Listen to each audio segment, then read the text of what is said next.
Hello everyone, welcome to our channel. इस video में हम लोग बचे हुए क्वेश्चन नीट 2019 के केमिस्ट्री के डिस्कस करेंगे। ऑलरेडी 29 क्वेश्चन अपलोड हो चुके हैं, आप वहाँ से जाके देख सकते हैं। और ये क्वेश्चन नंबर 30 है। क्वेश्चन है, एक gas at 350 kelvin and 50 bar has molar volume 20% smaller than for an ideal gas under the same condition. The correct option about the gas and it's compressibility factor J is. हमें यही बताना है। इसमें जो line first लिखा उसका उतना importance नहीं है, जो आगे की लाइन है उसका ज़्यादा इम्पोर्टेंस है। पहले हमें पता होना चाहिए कि कंप्रेसिबिलिटी फैक्टर होता क्या है और कंप्रेसिबिलिटी फैक्टर कैसे वॉल्यूम पे डिपेंड करता है। तो जो कंप्रेसिबिलिटी फैक्टर होता है जेड होता है, जो हमारा compressibility factor Z that is equal to V real, मतलब जो रियल गैस होता है, बाई वी आइडियल, इसके डायरेक्टली प्रोपोर्शनल होता है। ये पता होना चाहिए, ये पता चल गया।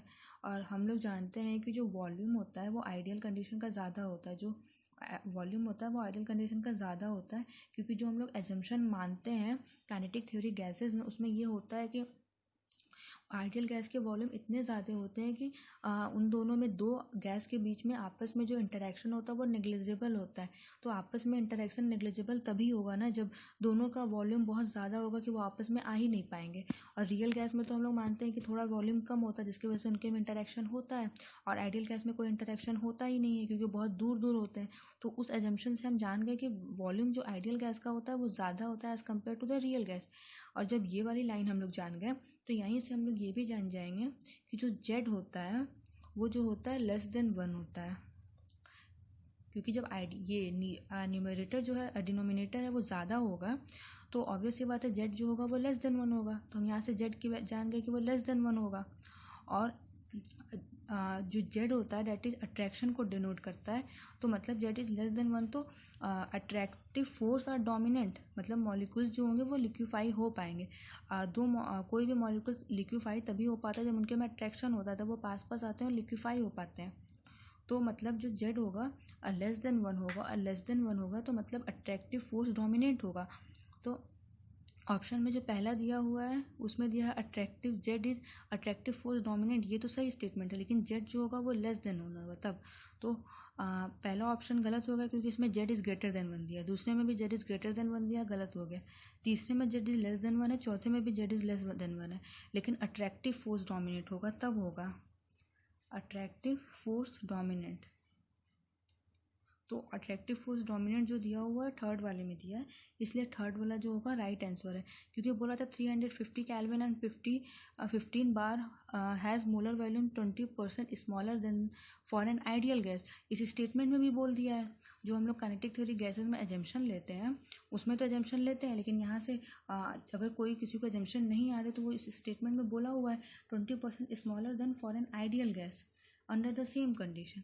तो यहाँ से भी हम पता लगा सकते हैं। और अगर ये दो लाइन नहीं भी देखते, जो पहली लाइन है, बस यहीं से पता लगा सकते हैं अगर आपको एजम्पशन याद हो तो। ये पहला क्वेश्चन रहा। नेक्स्ट क्वेश्चन देखते हैं। नेक्स्ट क्वेश्चन है, the major product of the following reaction. इसका हमें मेजर प्रोडक्ट बताना है कि क्या बनेगा मेजर प्रोडक्ट। तो इसमें जो है ये हम लोगों का डाई कार्बोक्सिलिक एसिड है। तो डाई कार्बोक्सिलिक एसिड जब अमोनिया के साथ रिएक्ट करेंगे तो ये एसिड बेस रिएक्शन हो जाएगा, क्योंकि ये एसिड है, ये बेस है, और एसिड बेस रिएक्शन बहुत फास्ट होता है। तो अगर कभी भी कोई रिएक्शन एसिड बेस पॉसिबिलिटीज़ होती है तो वो सबसे पहले होता है, क्योंकि वो सबसे ज़्यादा फास्ट रिएक्शन होता है, तो सबसे फास्ट होगा। और ये अमोनिया हम जानते हैं कि ये बहुत अच्छा बेस होता है। ये बेस हो गया और ये एसिड हो गया। तो एसिड अपना हाइड्रोजन लूज़ करेगा और जो बेस होगा वो हाइड्रोजन एक्सेप्ट करेगा। तो जो रिएक्शन होगा सिंपल सा COO माइनस NH4 प्लस, पहले ऐसे रिएक्शन होगा CO माइनस NH4 प्लस। उसके बाद इसमें से स्ट्रॉन्ग हीटिंग बोला गया है क्वेश्चन में कि स्ट्रॉन्ग हीटिंग है। तो स्ट्रॉन्ग हीटिंग है तो माइनस H2O, वाटर लॉस होगा। जब वाटर लॉस होगा तो अगर इसमें से हम लोग वाटर लॉस करेंगे तो CONH2 का फॉर्मेशन होगा। तो दोनों तरफ से जब वाटर लॉस होगा तो दोनों तरफ से CONH2 का फॉर्मेशन होगा। दो यहाँ से हाइड्रोजन मॉलिक्यूल्स और एक ऑक्सीजन मॉलिक्यूल्स, और दो हाइड्रोजन एक ऑक्सीजन वाटर बन जाएगा, तो बचेगा सिर्फ एक ऑक्सीजन और एक नाइट्रोजन और दो हाइड्रोजन। की वजह से ये यहाँ पे एमाइड बन जाएगा दोनों तरफ। तो जो ऑप्शन हमारा इसमें अच्छा अभी तो रिएक्शन पॉसिबल है क्योंकि इसके पास तो लोन पेयर अवेलेबल है, तो लोन पेयर अवेलेबल है तो फिर ये रिएक्ट करेगा। अगर इसको एक्सपैंड करके हम लिखते हैं तो ये CONH2 ऐसे होगा, CONH2, और नाइट्रोजन के पास लोन पेयर अवेलेबल है, मतलब ये न्यूक्लियोफाइल की तरह एक्ट कर सकता है। यहाँ पे कार्बोनिल है, कार्बोनिल हमेशा इलेक्ट्रोफाइल की तरह एक्ट करता है, तो न्यूक्लियोफाइल इलेक्ट्रोफाइल दोनों ही एकदम पास में भी हैं, इंट्रामोलिकुलर रिएक्शन हो सकता है, तो इसलिए इलेक्ट्रॉन न्यूक्लियोफाइल जो है वो अटैक करेगा इलेक्ट्रोफाइल पे, और यहाँ से ये बॉन्ड ओपन होगा, CO- बनेगा, यहाँ पे NH2 होगा, और यहाँ पे ये COO होगा, यहाँ पे ये हो जाएगा NH2, यहाँ पे प्लस चार्ज हो जाएगा। तो जब ये दोबारा यहाँ से खुलेगा तो ये NH2 लीव कर जाएगा क्योंकि अच्छा लीविंग ग्रुप होता है, तो यहाँ से ये बनेगा CO, NH2 प्लस ये CO, और यहाँ पे ये ऐसे बनेगा H प्लस, इस पर स्टेबल नहीं होगा तो यहाँ से -H+ एक हाइड्रोजन लूज कर जाएगा, तो यहाँ पे जो हमारा फाइनल प्रोडक्ट होगा वो ये बनेगा, और ये ऑप्शन में दिया हुआ है, ऑप्शन बी में ये है, तो B is the right answer. Next question देखते हैं। नेक्स्ट क्वेश्चन है the method use to remove temporary hardness of water. हम लोगों को टेम्प्रोरी हार्डनेस अगर किसी वाटर का रिमूव करना है तो उसके लिए इसमें से कौन सा मेथड यूज़ करेंगे, टेम्प्रोरी हार्डनेस।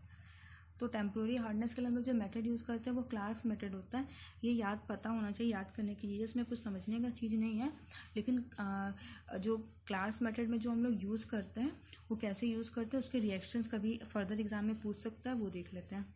तो कैल्शियम बाइकार्बोनेट होगा और कैल्शियम हाइड्रोक्साइड है यहाँ पे, तो ये जो रिएक्शन करते हैं कैल्शियम कार्बोनेट जो होता है वो प्रेसिपिटेट कर जाता है और वाटर बचता है, और ऐसे ही मैग्नीशियम अगर बाइकार्बोनेट है, क्योंकि कैल्शियम मैग्नीशियम दोनों ही हो सकता है, तो उसमें भी सेम रिएक्शन होता है।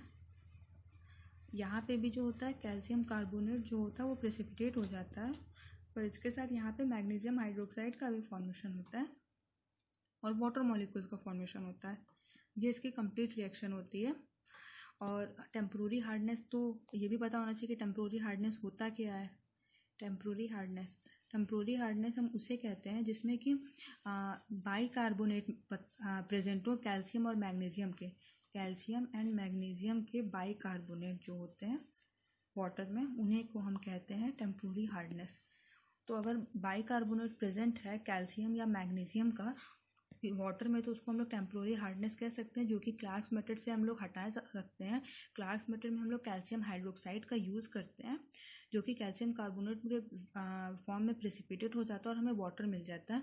मतलब जो क्लार्क्स में हम लोग रिएजेंट यूज़ करते हैं for the removal of calcium bicarbonate और मैग्नीशियम बाइकार्बोनेट, वो कैल्शियम हाइड्रोक्साइड होता है, ये होता है। तो इस तरह से 32 क्वेश्चन अभी तक हम लोग डिस्कस कर चुके हैं, कुछ क्वेश्चंस और बाकी हैं, ज़्यादा क्वेश्चंस नहीं है, वो आगे के लेक्चर्स में देख लेंगे। एंड अभी के लिए बस इतना ही, और आपको अगर इसी तरह वीडियो चाहिए तो प्लीज़ आप सब्सक्राइब कर दीजिए चैनल को और बेल आइकॉन दबाना ना भूलें, क्योंकि जब भी कोई वीडियो अपलोड होगा तुरंत आपको नोटिफिकेशन मिल जाएगा। And thanks for watching this video.